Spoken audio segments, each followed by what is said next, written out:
အခြေကိုပြန်ပြီးတော့ဝင်ရမယ်နော်။ဘာဖြစ်လဲဆိုတော့ဒီနေ့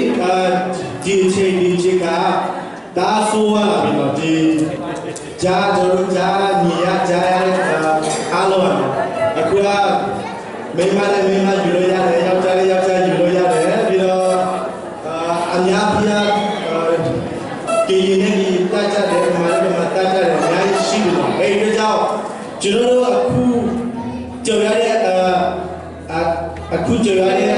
အားလုံးဖိုးရီနိုအာကီယာတော့နိုအာကီယာကျွန်တော်တို့ကျန်တာလည်းမှာဘောနော်ယူရှိအဲ့တော့ကျွန်တော်ဒါဆိုရ